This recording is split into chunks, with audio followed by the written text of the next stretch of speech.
Hola, ¿cómo están? Hoy es nuestro 21º Happy Hour y aquí está Max para darles la bienvenida.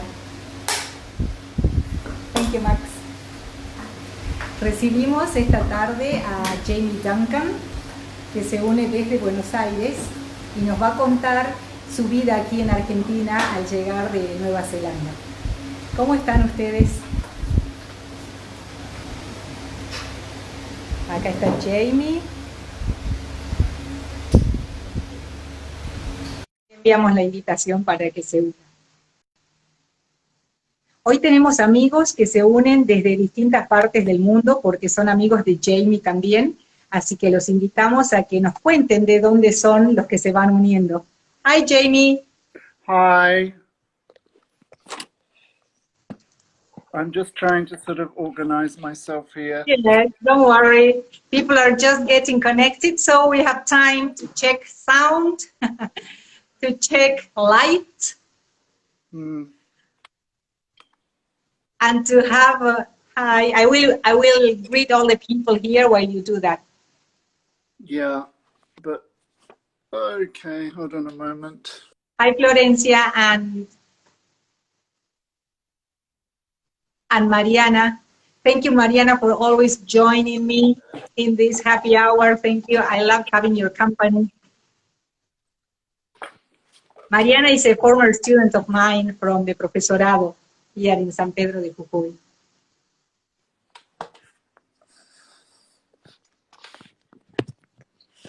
No. No, I don't. The thing is, I'm trying to avoid having my roof, my ceiling, because I'm doing. Yeah, don't worry. Don't worry. Take your time. On myself. I will ask people to tell us what they are having for this happy hour and where they are joining us from. Hi, Marina. Well, Marina is from Jujuy. Wow, from Colorado. Are you Monica? Is that Monica? I read your beautiful message in Facebook. Thank you for joining us.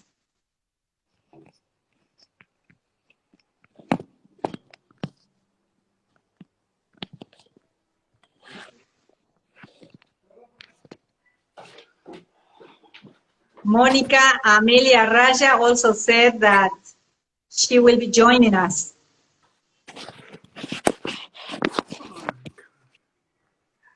No. So, Monica, are you from Argentina, living in the States? Wow, that's delicious, Marina. Marina says she's drinking Gancia with Sprite. And Monica, what are you having for this happy hour?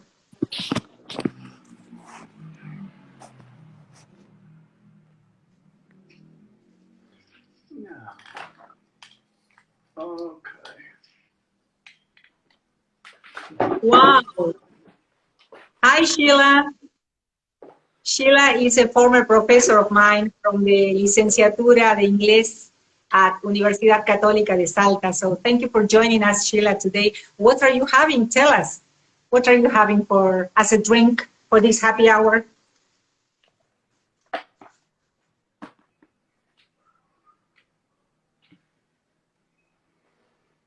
So are we all set, Jamie? Yes, I'm finally set. I have it perched against us. The thing is, I needed to charge the battery as well and have somewhere to support it, because I normally do this on my my Mac and it doesn't have an Instagram. I should have asked you before. Yes, no, we cannot do live sessions on the computers. It's only on the cell phone. This is fine. I'm here. I have my grapefruit juice. Oh, great. Cheers. Cheers. Welcome to the home bar. Thank you. It looks very nice there. So Eugenia has just joined us. Hello, Euge. Hi, Eugenia. And hi, Monica. I saw your message floating up the screen. Wow. Been ages since we've seen each other. Yes, a lifetime. So it's a long time I don't see you, Jamie. The last time I saw you was in one of Maria Marta's sessions for All English for Babies in Buenos Aires.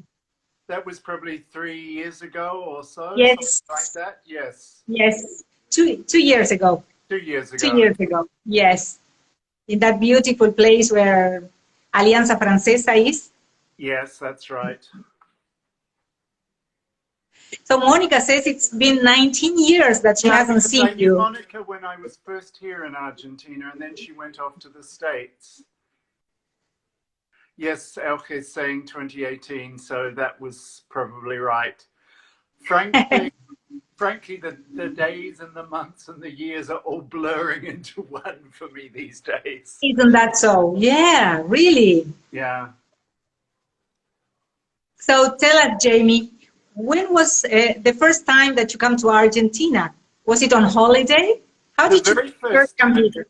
The very, very first time was on holiday, and it was in 1988, Christmas 1988. And I was making a trip. I was living in Colombia at that stage, and I was doing a backpacking summer trip through Brazil. Wow. I love backpacking. Yeah, I went down to visit a colleague who was married to a Paraguayan, so she'd gone back to see her husband's family in Asunción, so I visited Asunción. And then I had 2 British friends who were also backpacking, who had been colleagues of mine, and we said, okay, let's meet up for Christmas in Buenos Aires. And that's what we did. Stayed in a sort of very cheap hotel somewhere off Avenida Corrientes, and I have very sort of mixed memories about that period because it was just before Alfonsín was kicked out. So there was a sort of tension around the place. There was lots of graffiti. There was still a little bit of the end of the Malvinas thing floating around. And of course, the worst thing, unfortunately, was that the telephone service was terrible because in those days, I wanted to phone back to my family in New Zealand for Christmas, and it was impossible because you needed to book or queue for hours and hours and hours ahead. And so I just gave it up. And then I remember going, I think we left and went to Montevideo about 3 days later. And I just walked into a telephone office in Montevideo and phoned New Zealand instantly. So there was a big sort of difference between what I saw as being more modern in Colombia and in Uruguay at that point compared to what was going on in Argentina, at least in Buenos Aires. Other than that, yeah, I mean, I was impressed by the city, and I enjoyed the bus ride down from Asunción, and we crossed over in Posadas and then carried on. And I remember, you know, stopping in the middle of the night at some roadside cafe and having wonderful steak and things like that. So there were some nice memories too. But I had sort of mixed feelings about that first trip. But not negative, but just, you know, it was a pity that Argentina seemed to be a little bit at sixes and sevens. Not a nice time for us Argentinians. Well, we always have this kind of not nice times. Yeah. It's a never-ending story. Isn't it? Isn't it? So then I came back in for work in 1995, and everything was completely different because by that stage Menem's program and the one-to-one and everything had kicked in, and everything was much more modern, much more efficient. It was a different country. Wow. Wow, wow. So did your friends also stay in Argentina, or they all went back to New Zealand? No, these, well, which friends do you mean? The ones that I was backpacking with, they went, in fact, they were British, so they went back in the long run to Britain. Oh, to Britain. Yeah. And yes, I mean, since I've been here, of course, I've had foreign friends, but some people stay and most people go. So, but why did you stay? What was the magic that trapped you here? I think, yeah, it's a very good question, and people have asked me this from the beginning. I think that, well, you know, as Argentines, that the country has a certain magnetism. It has a certain grip on people. I notice it when I meet Argentines overseas. They're desperate for news about home, for contact with anyone who's been there, and et cetera, et cetera. So it has some sort of inexplicable pull on people. The only time that I was seriously thinking of leaving was after 2002, 2001, 2002. Oh, you know, it's the second time today that people mention that time. Yeah. like, it was like this time is bringing back those memories, unfortunately. Absolutely. I think that, well, I was investigating going to Chile because I had contacts in Chile. And, you know, it would have probably been a lot calmer living in Chile, although in the last couple of years they've had a lot of issues as well. Yes. But the thing was that I'm a sort of believer in fate and destiny to a degree. And I kept on running up against obstacles, or people saying, yes, I'm sure we can offer you something, and then going back on their word. And it just became very obvious that Chile was not going to come off, although I tried in several different directions. And then I thought, well, I've already invested, you know, that point 6, 7, 8 years of my life in Argentina.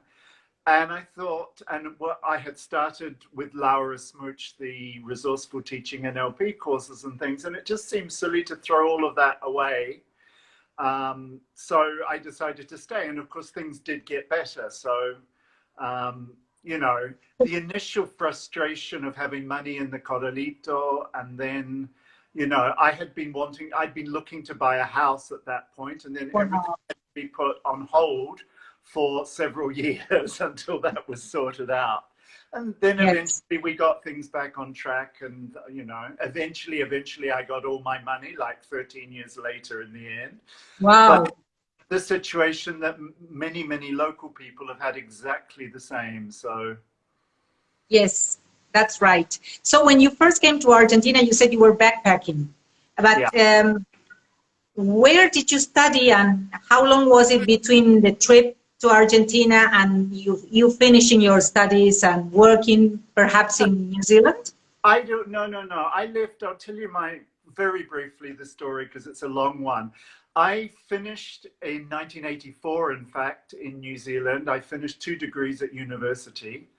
And one was a law degree, which I decided I didn't want to practice law. And the other one was a languages and arts degree, which included English and French. And I was also studying Italian at that point, a little bit of Italian. And one of my teachers was a New Zealander who'd just come back from Italy. And she said, go to International House in London, get yourself a teaching certificate, which is now the CELTA that we know. And you'll be able to go and work in other countries. So that's basically what I did, with a few hiccups in between. I went to England, which had always been one of my goals. And I did the course almost instantly. I actually did some more traveling, and then I started to look for work. I worked after a few, I did lots of little jobs here and there. And then my first full-time contract was in the Canary Islands. And I actually went to Gran Canaria for a year to work at a school called In Lingua, which is another chain. Not especially, I think it's Swiss originally. It's not wonderful. We had very sort of boring books to use and things like that. But I think I realized at the end of that year that I really liked teaching and I wanted to do more. But I needed to learn more and have more support in the schools. So I ended up in Morocco, in International House in Casablanca for a year. Wow. I know, wow. It's all very interesting where I've ended up. I just imagine the plane taking off and landing. You're taking off and landing in different countries. And you know, Marcella, that most of these decisions were not premeditated. I had intentions to go to other places and they didn't come off. So I ended up going to where they offered me something. So the first time I wanted to work in Italy and I ended up in Spain. The next time I wanted to work in France and I ended up in Morocco. And it's been a bit like that. And then I went to Colombia for 2 years with the British Council. And then all of these sort of 1 or 2 year jobs were punctuated by summer schools in Britain. So I taught mainly teenagers in Britain during the summer. So I got to see quite a lot of Britain as well. The Colombia decision was, I already knew after the Canary Islands that South America had a special interest for me. Because in the Canary Islands, they have a lot of contact with South American musicians and artists and literature. And I just thought, yeah, this is like opening a door to a world that seems fascinating. So I decided that, yeah, when I was offered Colombia, I'd jump at the chance. So the last 2 years of the 1980s, I was in Bogota, which was an amazing experience because it was very, very dangerous at that point. There was a sort of civil war going on. And we, you know, I never visited Medellin, for example, at that time because it was off limits to at least... We at the British Council had a sort of, not a diplomatic passport, but we had certain... well, I had a diplomatic visa, I suppose it was. And the British government just said, you cannot go to certain parts of the country. It's too dangerous. You must not. It's not recommendation, it's an order. Wow.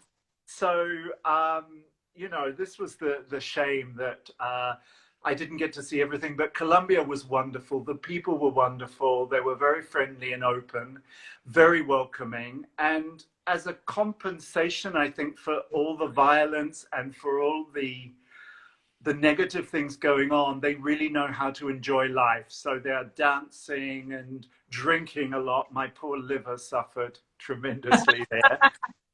And always looking for a party. So this was great. Then I would have stayed longer, but my mother got ill and eventually died of cancer. So I felt that I needed to go back to New Zealand, and I'd been away from New Zealand for nearly 6 years. So it was more than time to go back. And I sort of thought, well, I might stay in New Zealand. I lasted 3 months. New Zealand is a lovely and wonderful country, but it's small and quiet and isolated, and even more so at that period in the early 90s. So I moved to Australia for a while so that I could be just one plane ride away from New Zealand and go back and see my mother while she was ill. And that sort of worked out well. I think that it also has to do with your living in different places before going back to New Zealand. And the way you see the place again is totally different from the moment you left. And so all your friends who stayed and never traveled are not really interested in what you've been doing. So you end up sort of losing friends and then having to make new friends. And I just found it quite stressful. I went to a couple of job interviews where I wanted to use my Spanish, and I'd actually done a qualification in Spanish while I was in Bogota. And they just had no idea of the importance of second languages there. I went to a bank who did business with banks in Argentina, and I said, who do you use as your translator?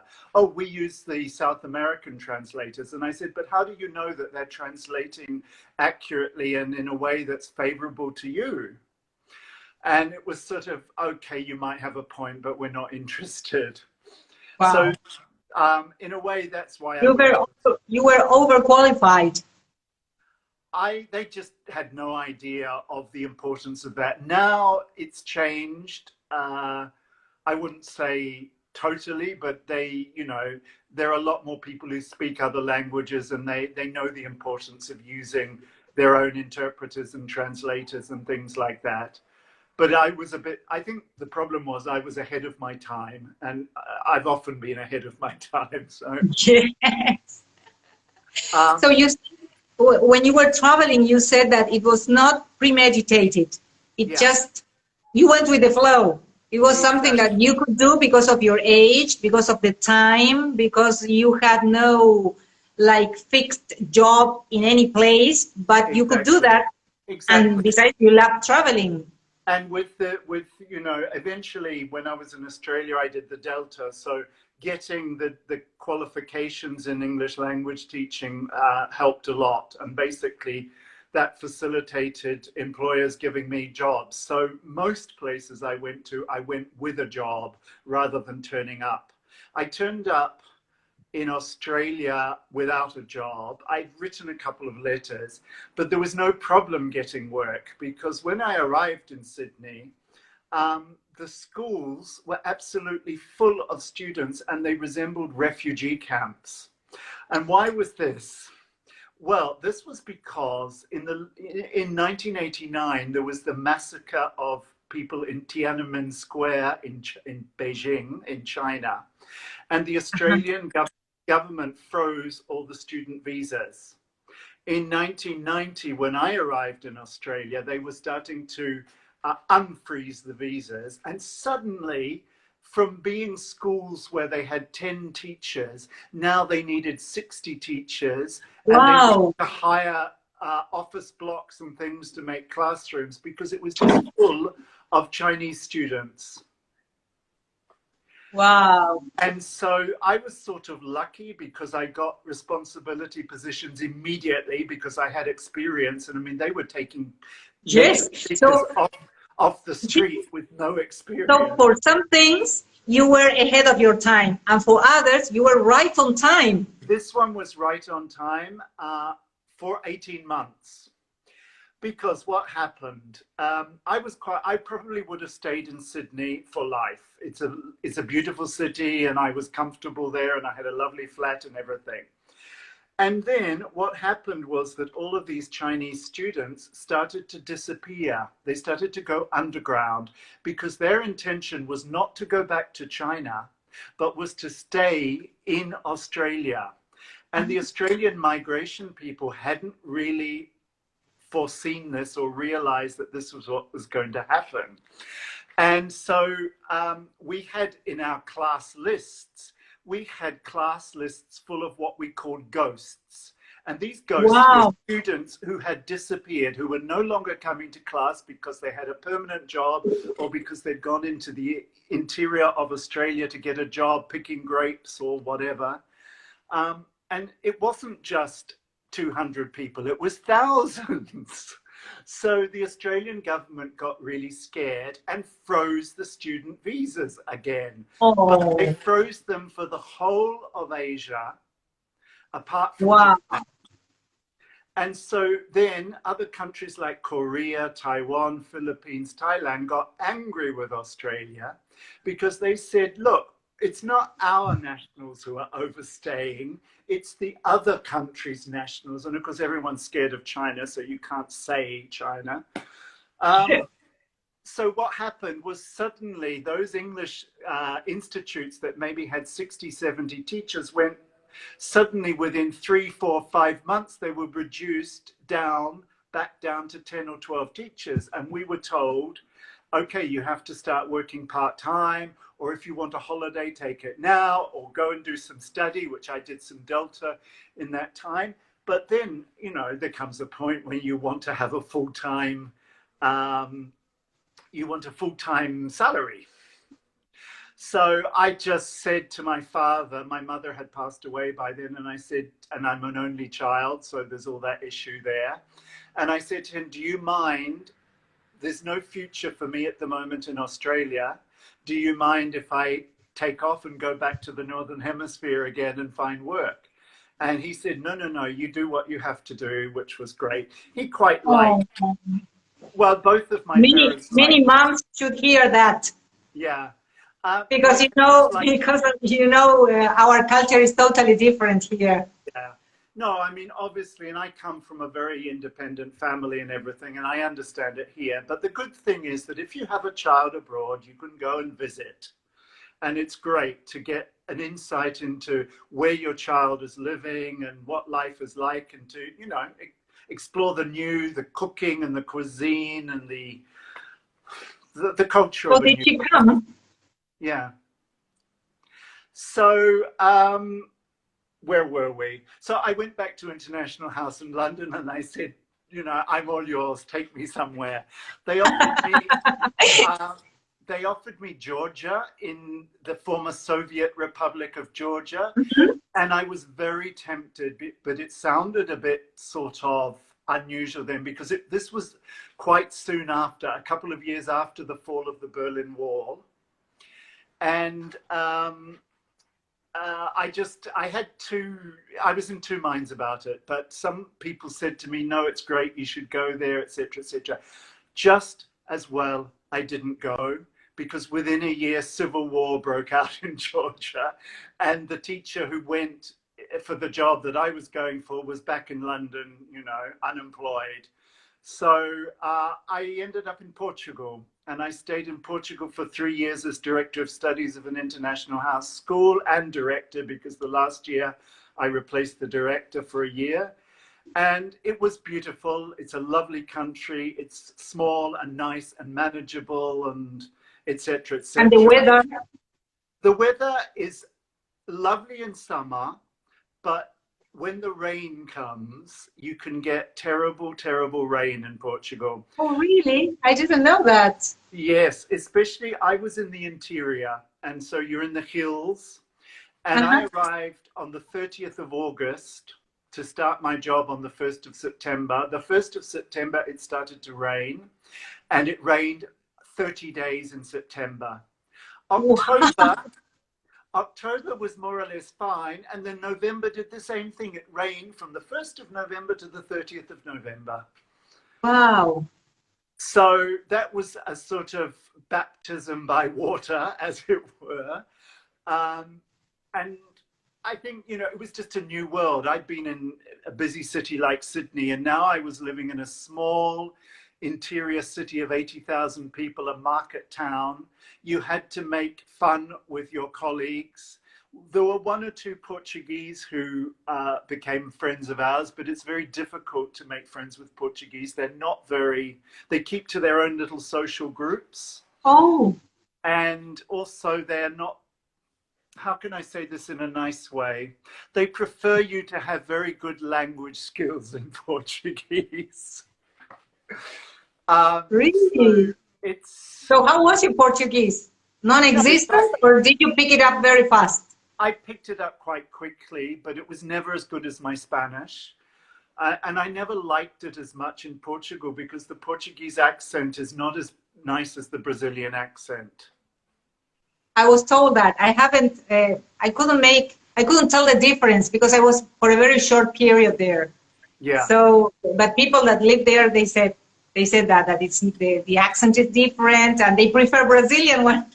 Yeah. No, it has a lot of sh sounds. It has a lot of missing syllables and things. So the word excelente, the Spanish word, which is excelente in Brazil, is pronounced excelente in Portuguese. So it's a much shorter word. Wow. But because I was stuck in a small town with my television and probably going out a couple of times a week with my colleagues, I picked up a lot of Portuguese just watching football and things on TV, because there was nothing else to do. What about cooking? Do you like cooking? I don't cook much now, but in the Portuguese period, I did used to cook quite a lot. And in fact, it's great that you ask that. We had a cooking club in the school. And, oh, how nice! What we did with the foreigners was that we met up every month for a, hi Patricia, I just see people. We had a cooking club where the teachers, each month we went to a different house, And the person whose house it was, who was the host, had to provide the food. Everybody else brought a bottle of Portuguese wine, and we did wine tasting along with the cooking. Oh, I like that. I will be part of that club. It's great because what happened was there were probably 4 or 5 bottles of wine per meal. By the end, of course, you couldn't tell what you were drinking, but we would have a sip of each one to start with, vote on the best bottle, and then the person who brought that bottle it was like a finalist for the end of the year, so they had to get an extra bottle for the end of the year. And when the year finished, we had a big party with all the wine finalists, and we chose the best wine of the whole year.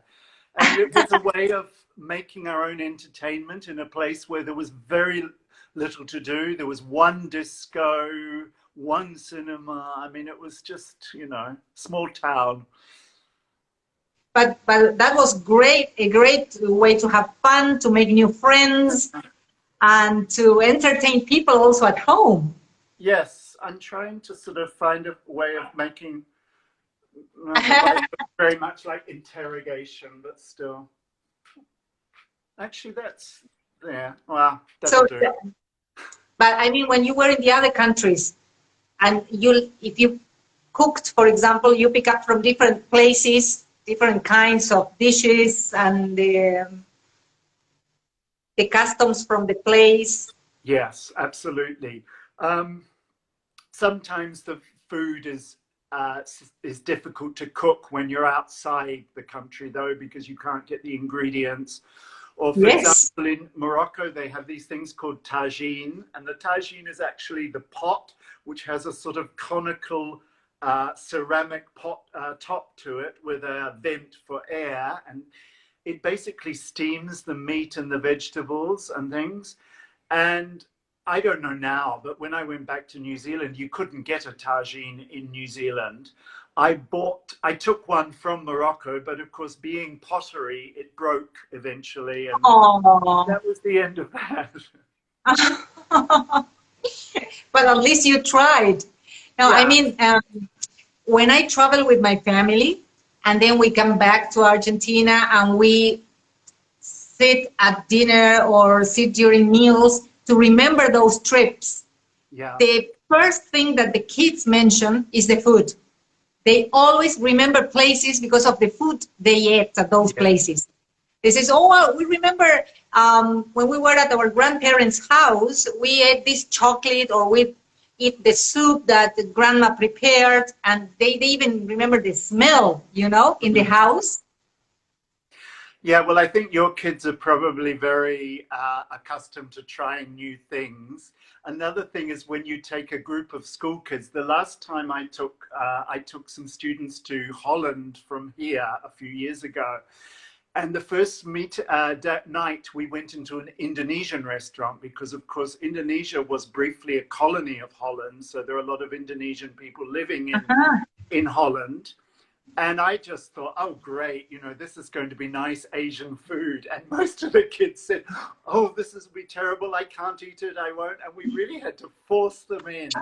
And in the end, they liked it. And that week, of course. The week that we spent with them was forcing them into restaurants of different ethnic backgrounds to widen their palate a little bit. And nearly always, by the end, they were happy with it.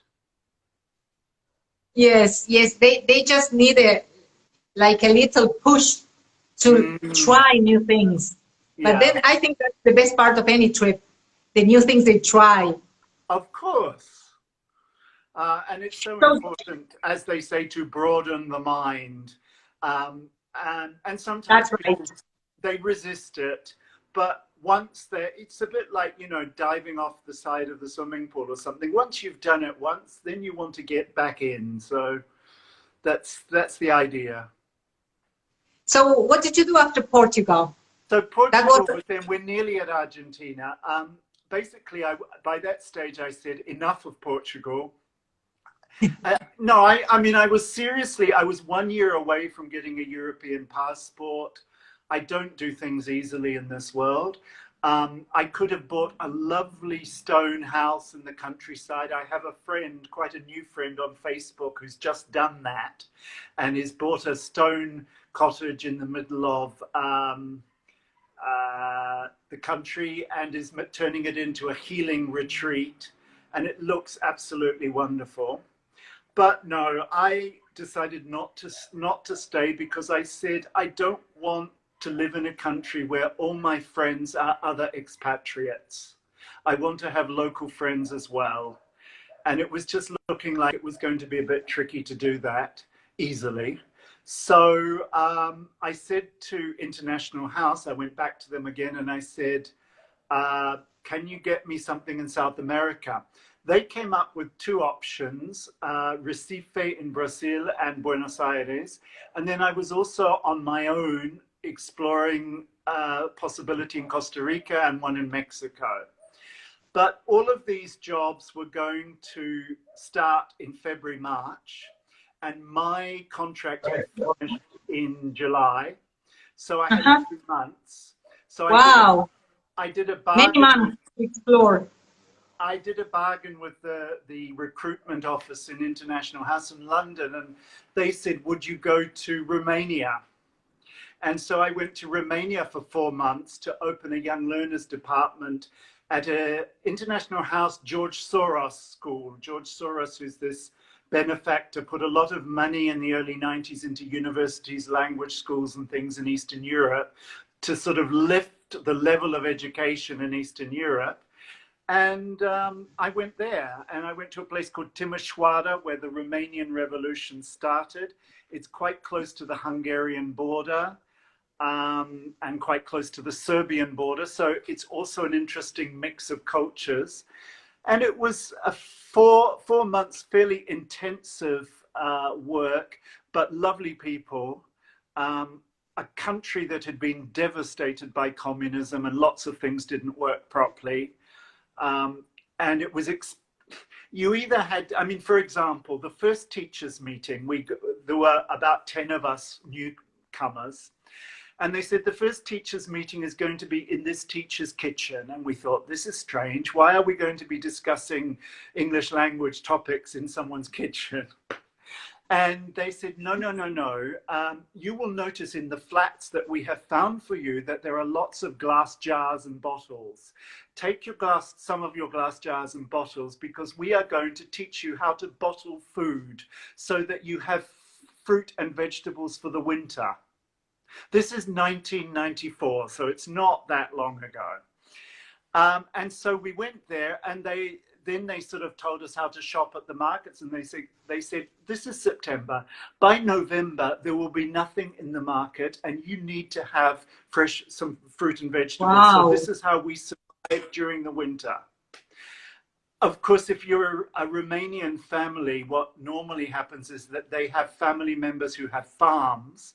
So there's always a little supply of food, fresh food going to the cities. But if you don't have people in the countryside, you find that the market really does have nothing to sell in the depth of winter. Wow.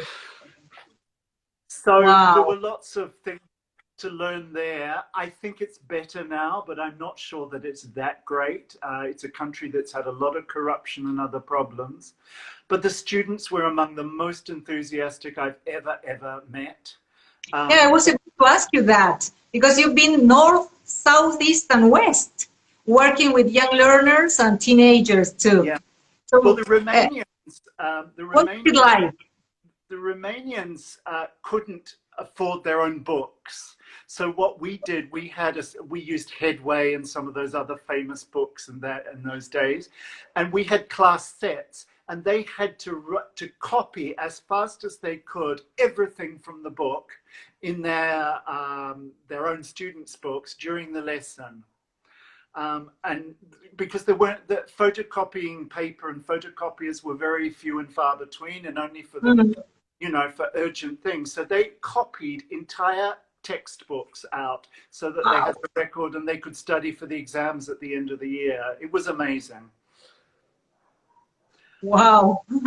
But concerning, the way they behaved, behavior towards the teacher, behavior in class? What was the culture like? Well, in Romania, they were very obedient. Once you became a bit friendlier with them, they would become a little bit more outgoing and make jokes and things. And I remember that because they were used to a very strict teaching experience, you know, the teacher and the students in rows, like in many countries. And I said, okay, we're going to do projects. And one of the projects was to do a fashion shoot, and they all had to, we didn't even have cell phones with cameras in those days. So with a camera, we went out to the local park, and they had 3 different styles of fashion. I can't remember what they were. One was hippie, one was, you know, modern casual, and one was more serious.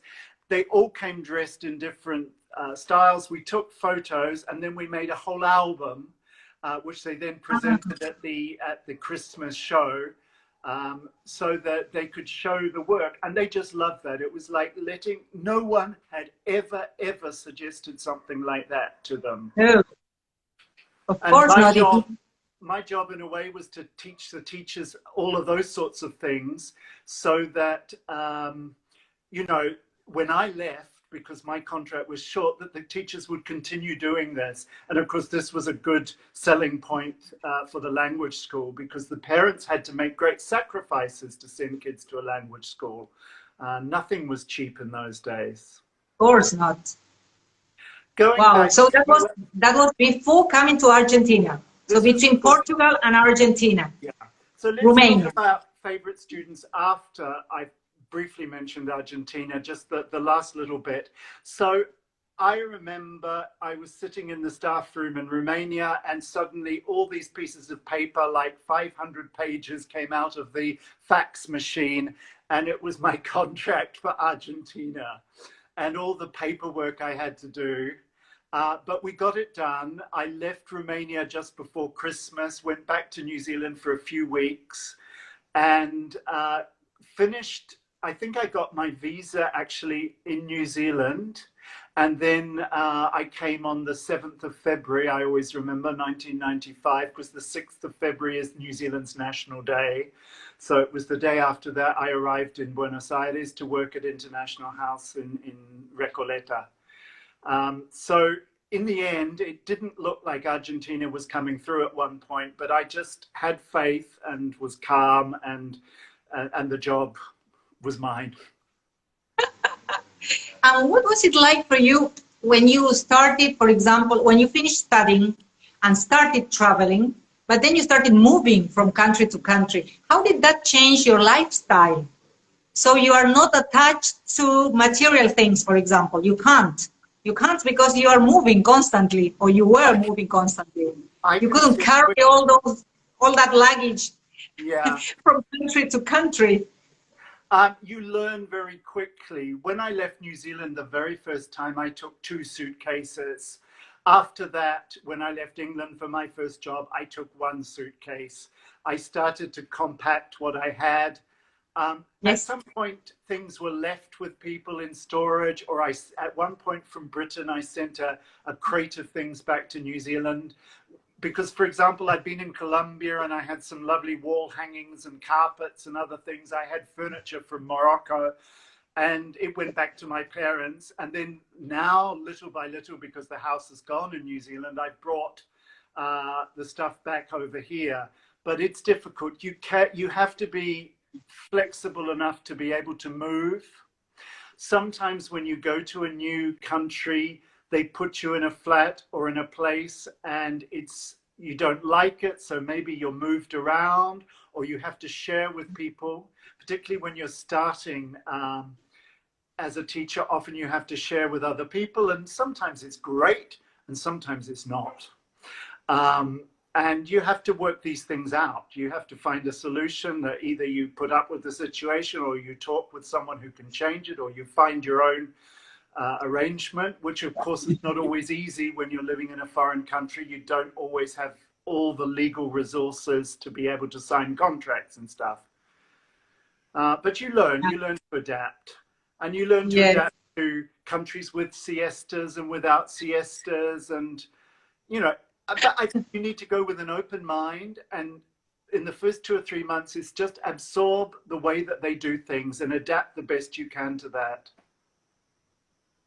Right. Marcella, I can see someone's asking me if I'm speaking British English. The story is basically yes. There's probably occasionally a New Zealand vowel that comes in. But the story behind that is that I was actually conceived in Britain. My parents were New Zealanders they were Kiwis who lived in New Zealand, in Britain, my mother for 10 years. And then when my mother got pregnant, she had to leave her job and go back to New Zealand with my father, who was getting a transfer anyway, back to New Zealand. In those days, mothers could not, she was sort of working in the diplomatic service, and married women and mothers were not allowed. I mean, terrible. So she ended up being a housewife in New Zealand, bringing me up. And people told me that even because of being with her, she must have had a British accent in those days. People told me that when I went to kindergarten, I arrived with what we call a Pommy accent, a British accent. It obviously became less over the years in New Zealand. And then most of my working career outside has been in British schools or with British people, or with British materials. So of course it's come back. If I go to New Zealand now and get off the plane, within about 30 minutes, some, but not all, the New Zealand vowel sounds are coming in. And obviously I start to adjust my language and try and pick up the latest slang and things like that. But it's hard, isn't it? After such a long time not being there. I think, well, the thing about learning languages is that there is an effective filter that operates. If you like the language or the culture that you are going to and learning the language of, you're more likely to pick it up and to pick up phrases that you like to use and to pick up the accent. Which happened to me with Portuguese in Portugal, when you have a resistance to it, your accent's probably going to stay as a very, very foreign accent all the time. Having also said that, my Spanish accent is not perfect either, apart from the fact that I learned it as an adult, because I also subconsciously want to be the foreigner here because it's part of my business. It's my calling card. You know, I'm not Argentine, I'm an English speaker. So that's what people come to me for. Yeah. So it's right. Interesting, yes. I'm very interested at how good so many people's accent in Argentina is. It really shows that they want to, you know, be good and speak like the native speakers. And again, I would say that not all native speakers speak perfectly either. So I'm not making a judgment on that, but it's like a typical situation where you want to imitate or model someone that you admire. And, you know, you find an accent that you like and, okay, go for it. Why not? Yeah, but I mean, when you go back to New Zealand, I was referring to that. When you go back to New Zealand, is it hard for you to go back to your accent, your own accent there? I never go back completely, but I'm never there long enough to know. I think if I was there 5 years or something, it would probably be back to a pretty Kiwi accent. Yeah, because it happened to my husband, for example, when he went back to Poland and he started talking in Polish again after many, many years of not being there. Everybody was looking like weird to him, and they say, "Why are you speaking like that?" Yes. It was not their accent anymore. He was speaking his own language, but with a different accent. And I guess Poland has been through a lot of changes in recent years, and things change, and you certainly lose the vocabulary. Every time I go back to New Zealand, not only slang words, but also just general words that they use in the media. I'm suddenly hearing this word and they're saying, this is a new word that they're using instead of that. So yeah, Well, that's the fascination of language, is that it's constantly changing. But I have no complexes about my New Zealand or British accent. It is what it is. So tell me about IELTC languages, Jamie. Yeah, IELTC languages, there's not much to say at the moment because basically we are working with the IELTS exam. We used to be International House San Isidro, and at some point, because it was getting sort of difficult to have in-class students in San Isidro, we weren't getting the numbers, but we were doing wonderfully on exams. My boss decided to make the decision to move downtown in Buenos Aires and rent office rooms and turn them into a language space. So we do IELTS testing, but we also do training for candidates who want to sit the IELTS test. There are teachers who give courses. Now everything's online, of course. And from time to time, we've done some training for teachers who want to train students up in IELTS. Oh, how nice. There's more interest on that. Recently, I've heard many people asking, and I saw messages on the different social media asking about places where to get material, or trying to find the difference, you know, between the Cambridge suite of exams and the IELTS exam. So it's like, it's not very clear for many people yet. Yeah. The IELTS exam was basically developed for two main purposes. One was to provide an accurate standard of language for people entering education in foreign countries, mainly tertiary or university education, but sometimes even the last years of high school.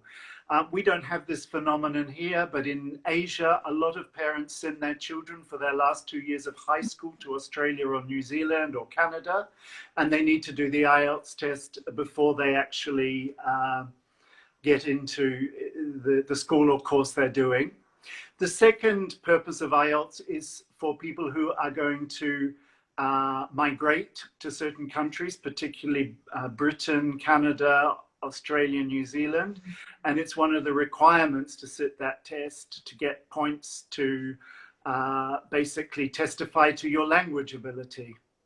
Now some schools and some businesses are using IELTS as more of a general gauge of people's proficiency level of English, so there is more interest there. I think it's different to the Cambridge Main Suite, because the Cambridge Main Suite exams are all at different levels, and you have your B1, C1, C2, etc. IELTS, people sit it and they can be from A1 right up to C2, you know, any level whatsoever. The test gets more difficult as you move on, and basically that indicates where you're at with your level of English. That's right. That's right. And Jamie, what is lessons going forward? This is a sort of hobby, I think. Well, it's basically the pandemic, the quarantine. I feel very strongly that this particular period of time is here for a reason. It's happened, whatever the actual physical causes were. This is unprecedented in modern life, that we are being obliged to stop, confine ourselves to certain places, and, you know, perhaps we have more time to think about what we're doing and what's working and what's not working. And I think it's a time to consider how we want to be living once we finish the pandemic. So this is the whole idea here, is that I wanted to send out some messages to people to make people think a little bit about, it's a mixture of sort of common sense and a bit of wisdom and a bit of sort of things that are sometimes obvious, but we overlook. So I'm not telling you that, sometimes I do say things in the imperative, but I'm not telling that there is a right way or anything like that, but I do think that we're not living in this world in the right way at the moment, which is why we have the climate change issues and many, many, many other problems like poverty and other things. And I think we need to capacitate, to empower ourselves as individuals to speak up more and to take a stand more, because it's not going to come from the governments in many cases, I'm sorry to say. The governments are either in the power of big business or other interests or their own personal interests, and they operate on the basis of fear, and we have to operate on the basis of trust. And this, I mean, some nice things are coming out of the pandemic. I have made so many friends because I'm doing lots of courses and other things all over the world. Me too. With people who think like us, and we would never have been in touch, but now it opens up a lot. It's like building a spider web of connections, so that when the publics, like in Black Lives Matter and other issues, say enough, there's a lot more of us saying enough and a lot more understanding why we're saying enough. So the idea was just to sort of do little posters like that. All of the photos are my photos, so I don't, the copyright is mine. Wow, how nice. They are beautiful. They are really beautiful. The idea was actually to give myself a little bit of consolation for not being able to travel.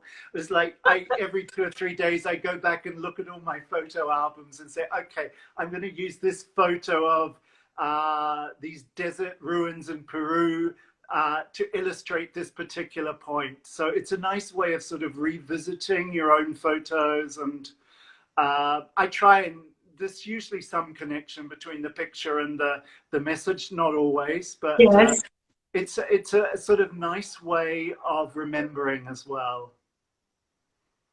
And so Jamie, we're going to invite the audience to follow you, because those posts are on Instagram and on Facebook. Is that true? Instagram and on Facebook. I have various other projects on the way, but obviously I'm thinking about doing some worksheets to accompany the lessons going forward, pictures, so that eventually teachers will be able to actually use them with their classes. And, you know, they can pick and choose. At the moment, I think I'm on 68. I'm planning to go to at least 99. And the more I go, the more things I can think of to say. So there will be worksheets at some point, or a booklet. But I'm not busting myself. And I think this is important in this period of time. And it's a message for all you teachers there. If you feel that you are being pushed and rushed too much, say stop. We now know that nothing is going to fall apart completely if you do something tomorrow instead of today. And I'm a bit worried. The other day I met a colleague from the college I used to work with here, and she was looking really, you know, gaunt and black circles around her eyes and everything. She said, I'm exhausted. I'm exhausted by all the classes every day on Zoom. Well, this is something that we need to actually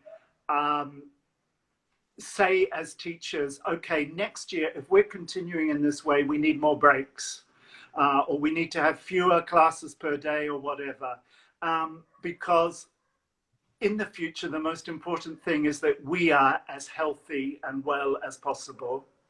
And so I think it's important to do that for ourselves. So I'm promising that there will be worksheets for these things, but they'll come when they're ready. I'm working on things. I'm also finishing a book that has been about 6 years in the writing. It's actually finished, but I need to work on things. It probably will be an ebook as well. But these things will come, you know, life. I don't know about you, Marcella, but I'm finding that lots of things of daily life is taking up more time. Even though I haven't left my home suburb in 7 months, things now need fixing. There's always cleaning to do. You know, I don't have a maid or anything. So, you know, I can't, and then there's the classes. So we do it when we can. That's right. That was a beautiful message to close our meeting today, our happy hour. Yeah. But I want to thank you before because the clock is telling me that it's almost time, but I didn't have the sign yet from Yeah, Instagram. I have no clock, so fine. This is my son's clock. He lends it to me every Saturday because the numbers are very big and I can see them. Yeah. So thank you, Jamie, very much. Thank you, Marcella. everybody, who joined us today. And it was a beautiful message to close, you know, to look at ourselves, to care for ourselves, and to do what we like, not work all day long. And thank you, Marcella, for opening this space where people can actually meet and get to know a little bit more about the other side of the teachers. I think it's a great initiative on your part. Thank you very much.